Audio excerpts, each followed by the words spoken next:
ओम शांति। 23 सितंबर 2023। बाबा के महावाक्य।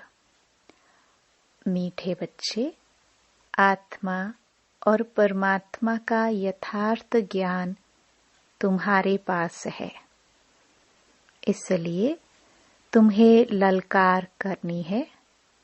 तुम हो शिव शक्तियां।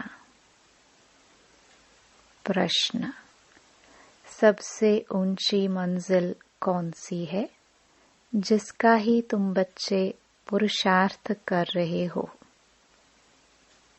उत्तर: निरंतर याद में रहना।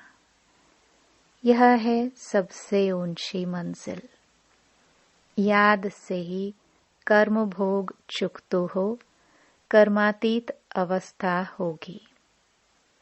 जिस मात पिता से अपार सुख मिल रहे हैं, उनके लिए बच्चे कहते, बाबा आपकी याद भूल जाती है। वंडर है ना, देही अभिमानी रहने का पुरुषार्थ चलता रहे तो याद भूल नहीं सकती। गीत। किसने यह सब खेल रचाया? ओम शांति। भगवानुवाच। बच्चे अपने बाप भगवान को जानते हैं। अभी बच्चे आकर के बाप द्वारा आस्तिक बने हैं, क्योंकि बाप द्वारा बाप को जाना है, इसलिए आस्तिक कहलाते हैं। तुमने जाना है बरोबर हम आत्मा हैं। वह हम आत्माओं का बाप है।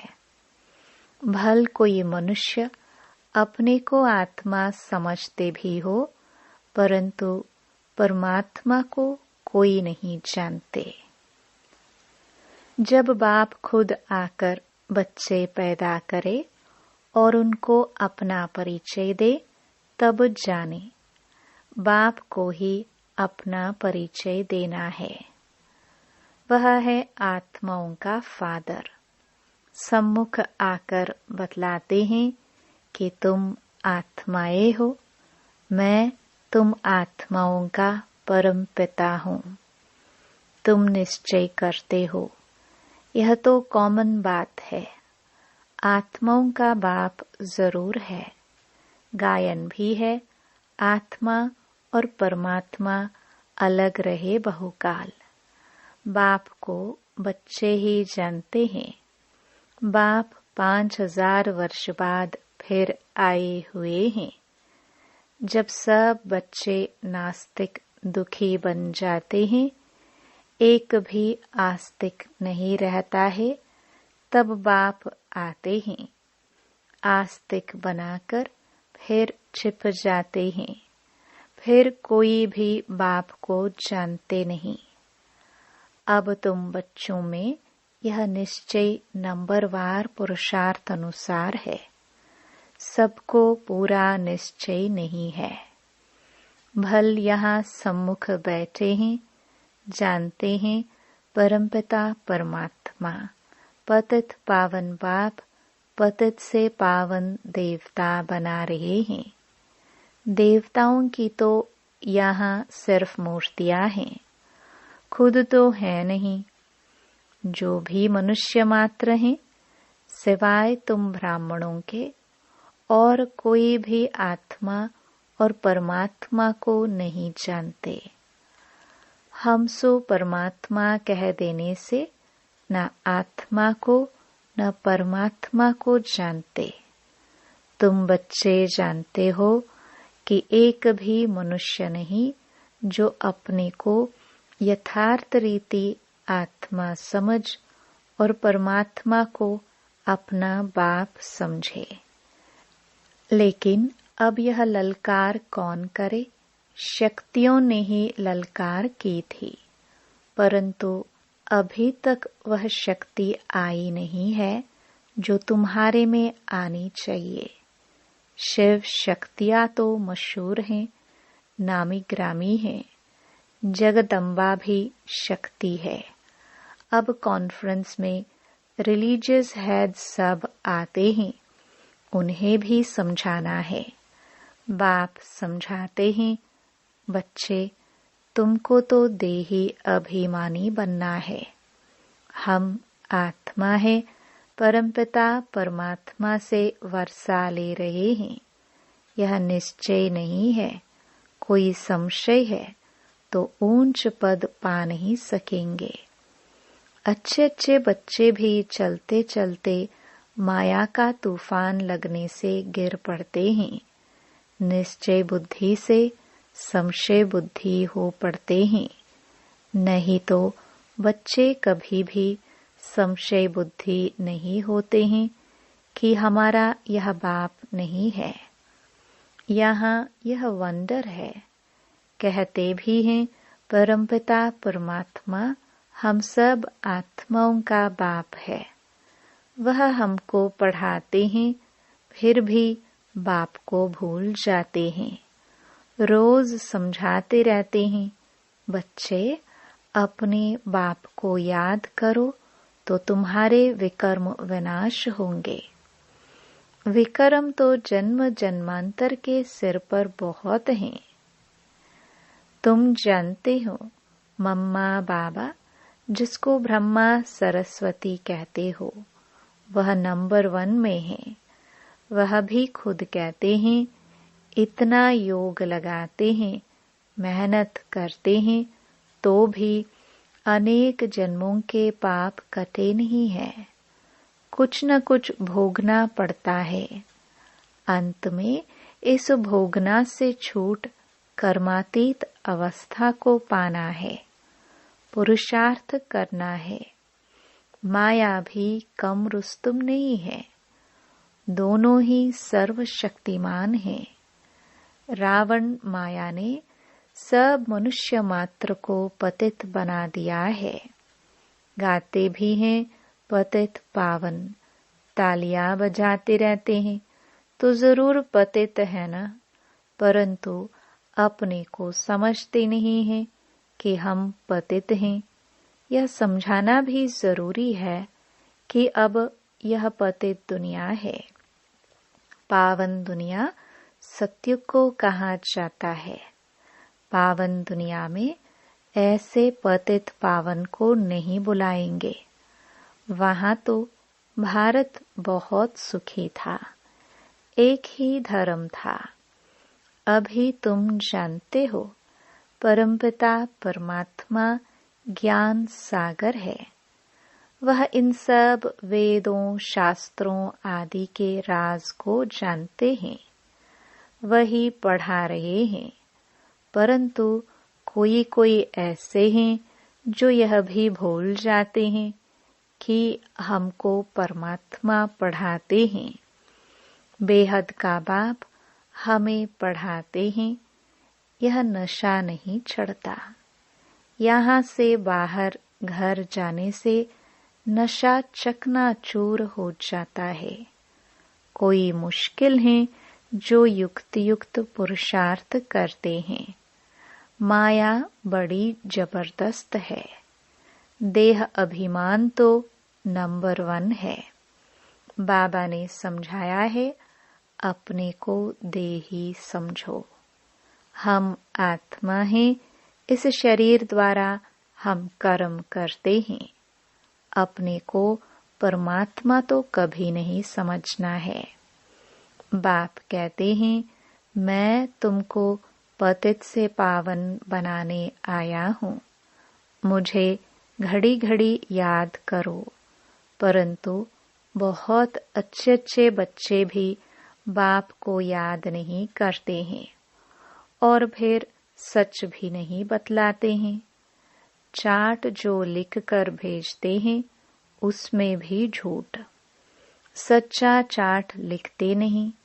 बाबा समझाते हैं अपने को आत्मा समझो। हम आत्मा 84 जन्म पूरे कर अब बाबा के पास जाती हूँ। सवेरे उठकर बाबा को याद करो तो उसका नशा सारा दिन रहेगा। मनुष्य धन कमाते हैं तो नशा रहता है ना कि आज इतना कमाया। यह भी धंधा है, व्यापार है, तो उसमें कितनी मेहनत करनी चाहिए। बाबा अपना अनुभव बतलाते हैं, कितनी मेहनत करते हैं। सवेरे उठकर अपने से बातें करनी है। अब पाठ पूरा हुआ, अभी हम गए कि गए, फिर 21 जन्म राज्य करना है।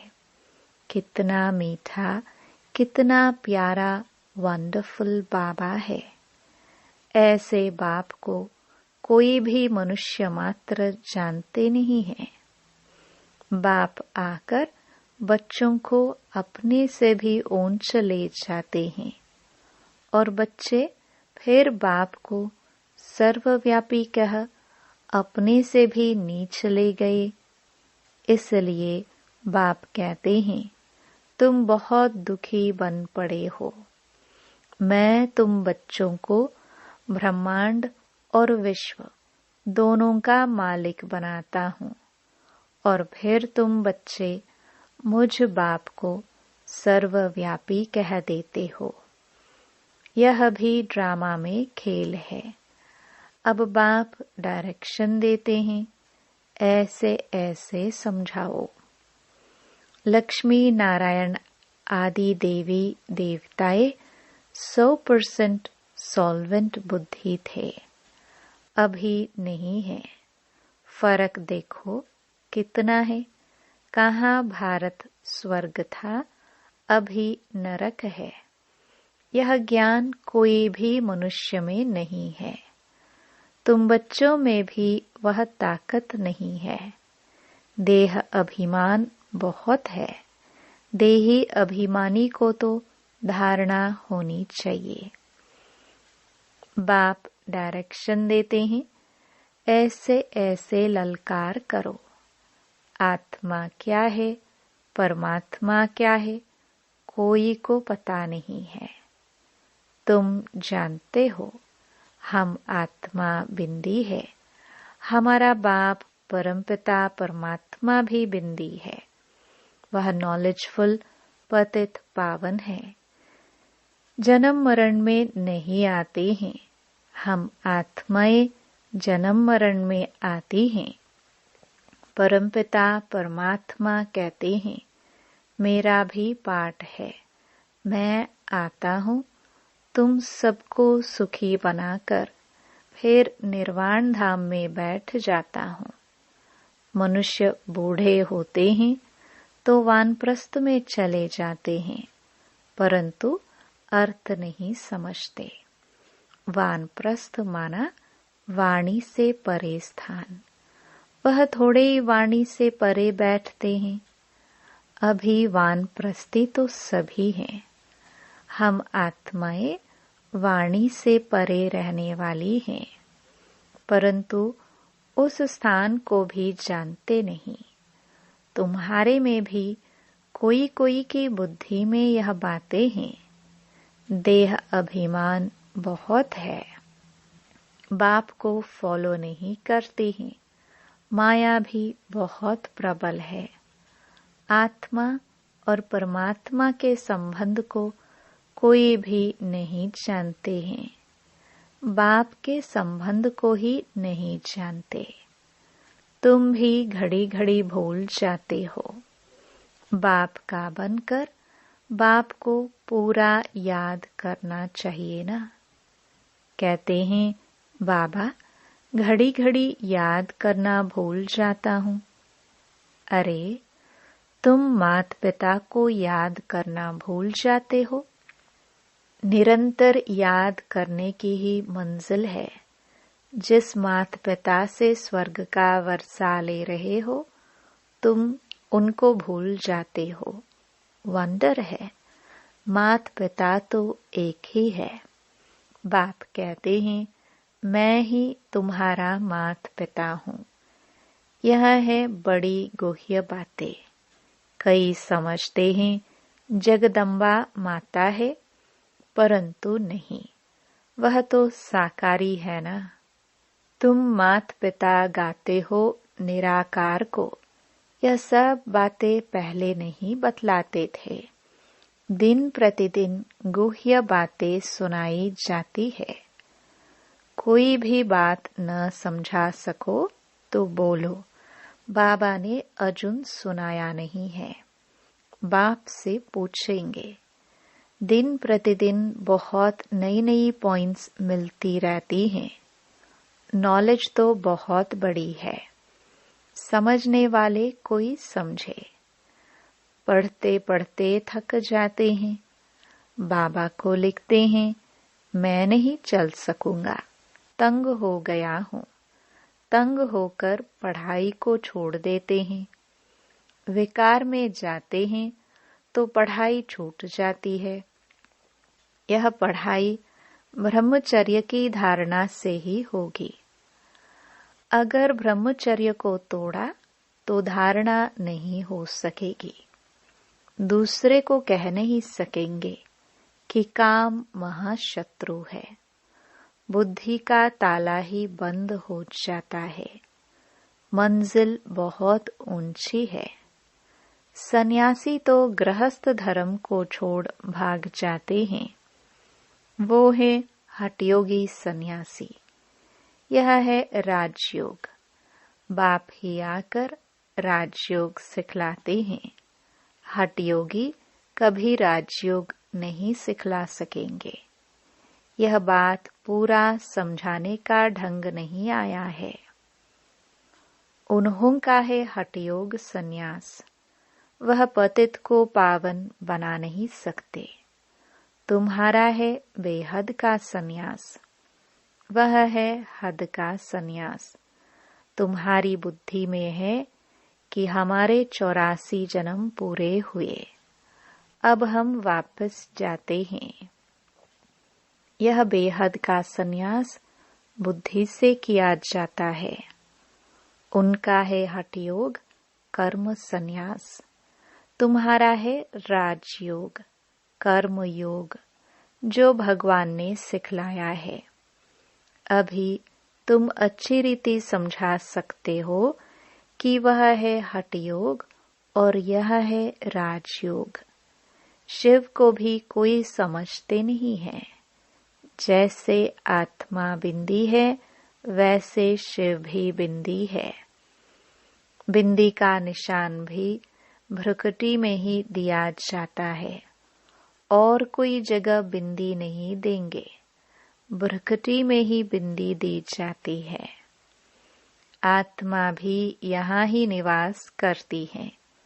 यह किसको पता नहीं है। इतनी छोटी बिंदी में 84 जन्मों का अविनाशी पाठ नोंधा हुआ है। यह कितनी डीप बातें हैं। कोई को समझाने नहीं आएंगी। रियलिटी में समझाना है। जैसे आत्मा बिंदी है, वैसे परमात्मा भी बिंदी है। अगर दूसरी आत्मा आएगी तो वह भी बाजू में आकर बैठेगी ना। ब्राह्मण में आत्मा को बुलाते हैं। आत्मा आकर बोलती है, हमने फलानी जगह जन्म लिया है। तो वह आत्मा कहाँ आकर बैठेगी? क्या माथे में? उनमें अपनी भी आत्मा है ना। बाप कहते हैं, मैं भी बिंदी हूँ। मुझे परमपिता परम आत्मा कहते हैं। उनकी महिमा बड़ी भारी है। शिवाय नमः। यह किसने महिमा की? आत्मा सालिग्राम ने। तो जरूर वह अलग है। दुनिया इन बातों को नहीं जानती। तुम जानते हो। उनका एक ही नाम शिव है। ब्रह्मा विष्णु शंकर को ब्रह्म देवताय नमः, विष्णु देवताय नमः कहेंगे। उनको शिव परमात्माय नमः कहेंगे। तो शिव ऊंच ठहराना। यह बातें तुम समझ सकते हो। यह नॉलेज भी तुमको अभी है। तुम्हारा यह हीरे जैसा जन्म है। देवताए तो प्रारब्ध भोगते हैं। यह प्रारब्ध देने वाला बाप वंडरफुल है। ऐसे पारलौकिक बाप का कितना रिगार्ड रखना चाहिए। बुद्धि योग इस ब्रह्मा से नहीं, उनमें रखना है। वह बाप पढ़ाते हैं इस द्वारा। यह शरीर लोन लिया है। सारी सृष्टि में कितना बड़ा मेहमान है। शिव बाबा परम धाम से आते हैं। कितना बड़ा भारत का मेहमान है। कहाँ से आया हुआ है। उन मिनिस्टर आदि की कितनी इज्जत होती है। यह गुप्त वेश में कितना बड़ा मेहमान पतित को पावन बनाने आया है। अच्छा, मीठे मीठे सिखिलदे बच्चों प्रति माता पिता बाप दादा का याद प्यार और गुड मॉर्निंग। रूहानी बाप की रूहानी बच्चों को नमस्ते। धारणा के लिए मुख्य सार। पहला, सवेरे सवेरे उठ याद में बैठ कमाई जमा करनी है। अपने आप से बातें करनी है। देही अभिमानी रहना है। दूसरा, राजयोग कर्मयोग सीखना और सिखलाना है। कभी भी तंग होकर पढ़ाई नहीं छोड़नी है। बाप का रिगार्ड जरूर रखना है। वरदान, बाप समान बेहद की वृत्ति रखने वाले मास्टर विश्व कल्याणकारी भव। बेहद की वृत्ति अर्थात सर्व आत्माओं के प्रति कल्याण की वृत्ति रखना, यही मास्टर विश्व कल्याणकारी बनना है। सिर्फ अपने व अपने हद के निमित्त बनी हुई आत्माओं के कल्याण अर्थ नहीं, लेकिन सर्व के कल्याण की वृत्ति हो। जो अपनी उन्नति में, अपनी प्राप्ति में, अपने प्रति संतुष्टता में राजी होकर चलने वाले हैं, वह स्व कल्याणी है। लेकिन जो बेहद की वृत्ति रख बेहद सेवा में बिजी रहते हैं, उन्हें कहेंगे बाप समान मास्टर विश्व कल्याणकारी। स्लोगन, निंदा स्तुति मान अपमान हानि लाभ में समान रहने वाले ही योगी तो आत्मा है। ओम शांति।